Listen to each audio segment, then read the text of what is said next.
Hey everyone, welcome back. Today we're diving deep into food allergies. Oh, interesting. Yeah, specifically discussing them in English. Yeah. Whether it's for yourself or for helping someone else being able to clearly communicate about allergies, it can make all the difference. Right. It can literally, it's not just about politeness or anything. It's about preventing some serious health risks. Exactly. Exactly. And so we've got a whole stack of sources here today. We've got articles, medical guides, even some personal stories that we're going to be looking at. Wow. Yeah. Yeah. And I'm already seeing some pretty fascinating things pop out. Okay. Did you know that miscommunication is actually a leading cause of accidental allergen exposure?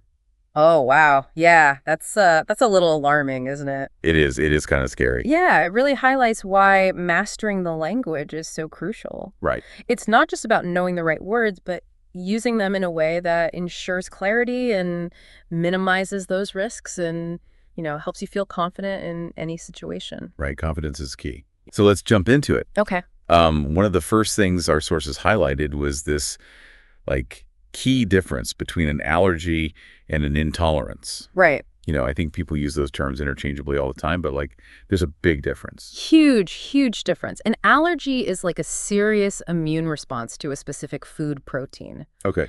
Your body sees the allergen as like a threat, and it triggers a cascade of reactions, and those reactions can be mild like hives, or they can be life-threatening like anaphylaxis. Oh, wow. And intolerance, on the other hand, is more about difficulty digesting a certain food. It might cause, some discomfort, but it's not an immune response, and it's not usually life-threatening. So it's like being lactose intolerant means you might have an upset stomach from dairy, but it's not the same as a severe milk allergy. Right. That could trigger anaphylaxis. Yeah, and understanding that difference is important because it informs how you communicate your needs. Oh, okay. You'll want to be clear about the severity of your allergy and the potential consequences of accidentally being exposed. Right. That makes total sense. Yeah. So now let's say we're looking at an ingredient list. Okay. How do we navigate that? Because I feel like ingredient lists can be a minefield, especially if you're not 100% fluent in English yet. They can be really tricky. Yeah, for sure. Yeah.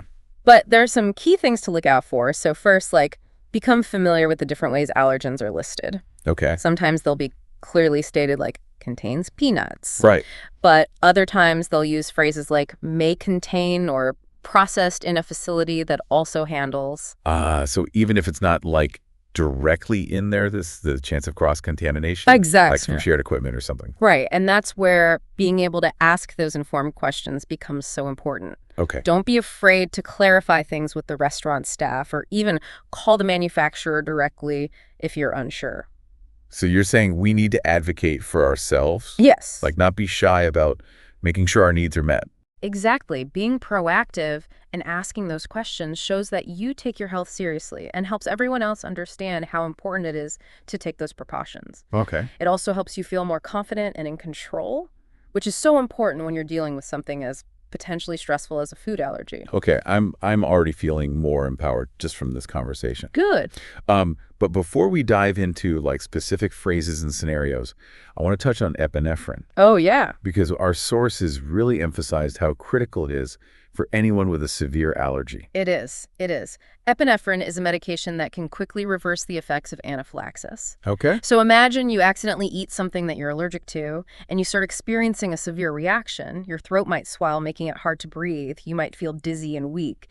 In those moments, epinephrine can buy you precious time until you can get medical help. Wow, that's intense. Yeah. It really highlights the importance of always carrying your epinephrine auto-injector, right? Yeah, absolutely. It should be as much a part of your daily routine as carrying your phone or your keys.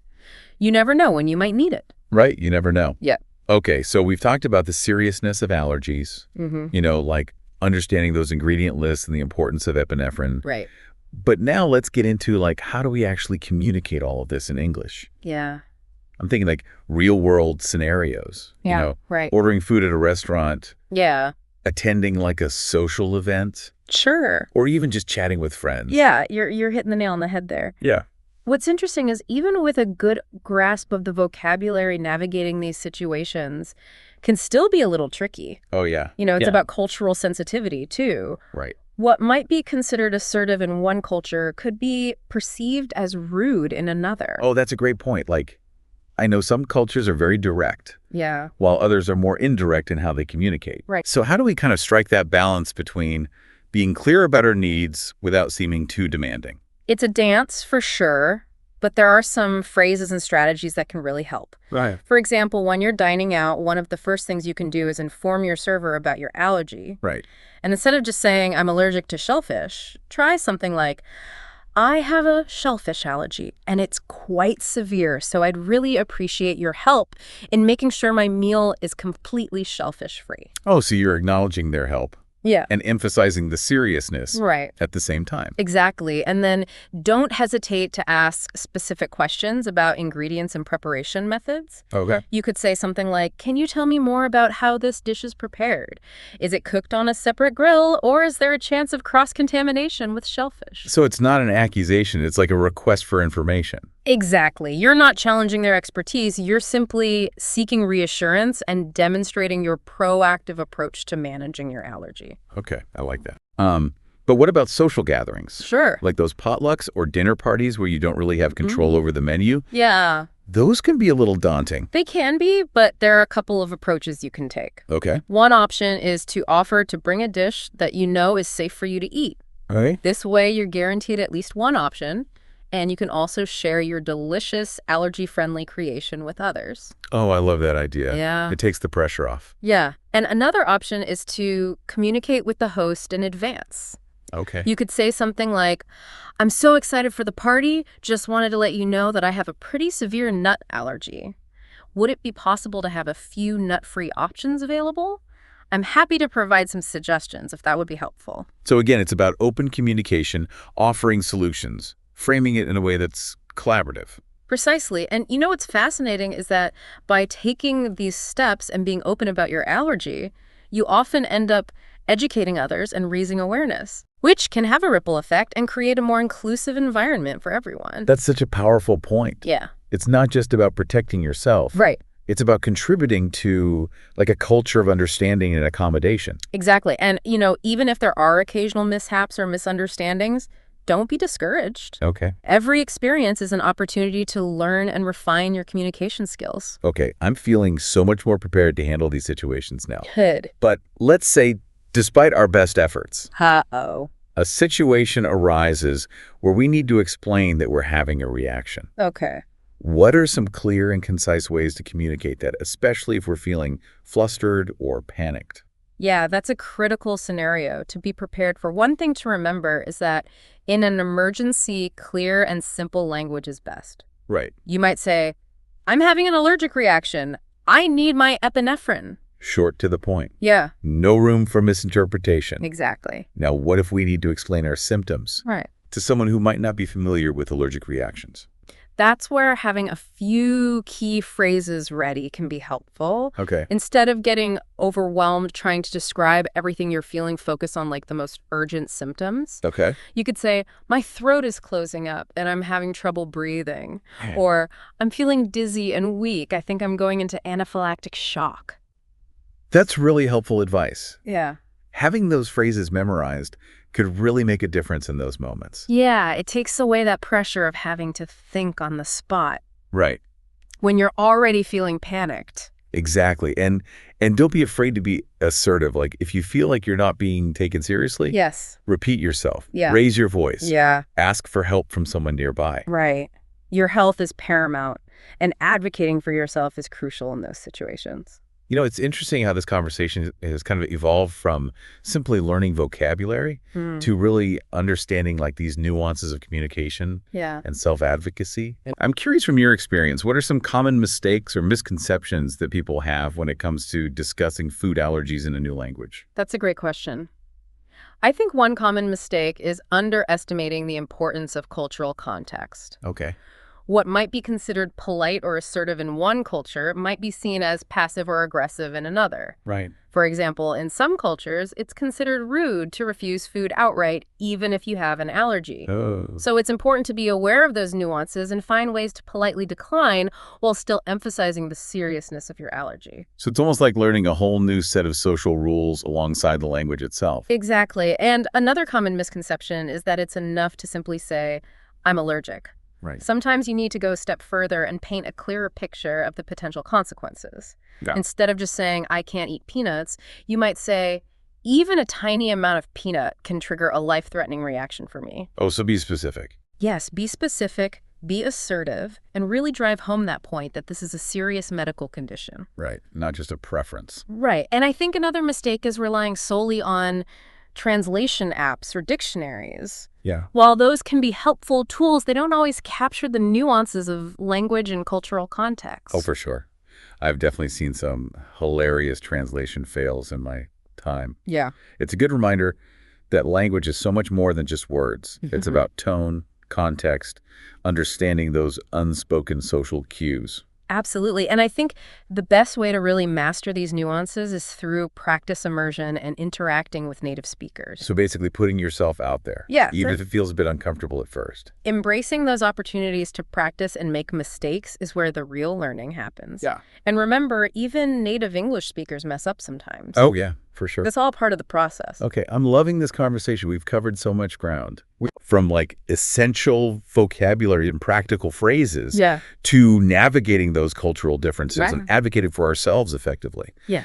But before we wrap things up, I'd love to hear your thoughts on one final question. Okay.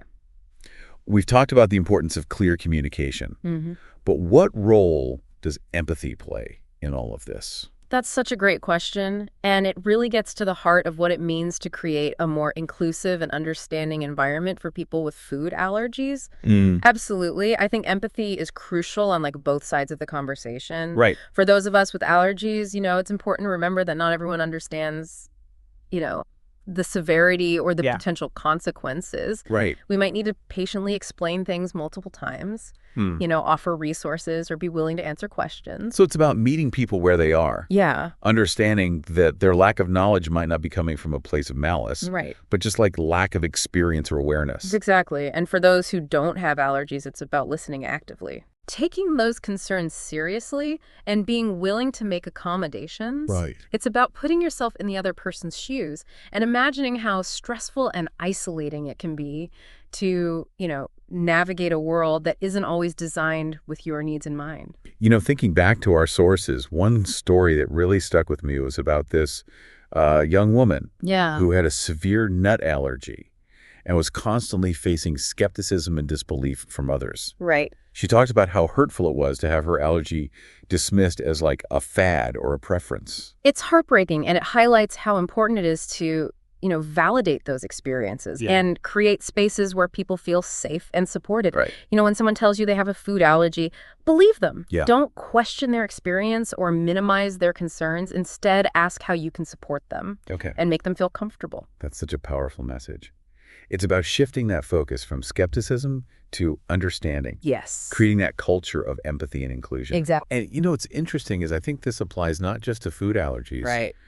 but to so many other aspects of life where people are navigating these invisible challenges. Absolutely. Whether it's a chronic illness, a disability, or any other condition that might not be outwardly visible. Yeah. Empathy is the key to creating a more compassionate and understanding world. Yeah. It's about recognizing that everyone has their own unique experiences and challenges, and that we all deserve to feel seen, heard, and supported. I love that it's like a call to action to be more mindful, more curious, and more willing to step outside of our own perspectives. Yeah. Embrace the diversity of human experience. Exactly. And I think that's a beautiful note to end on. Yeah. By cultivating empathy, both for ourselves and for others, we can create a world where everyone feels safe, valued, and empowered to live their lives to the fullest. This has been such an insightful conversation. We've covered so much ground, from the practicalities of language to the importance of empathy and cultural understanding. To our listeners, remember, mastering the language of food allergies is about more than just words. Right. It's about advocating for your well-being, fostering understanding, and contributing to a more inclusive world for everyone. Thanks for joining us on this deep dive.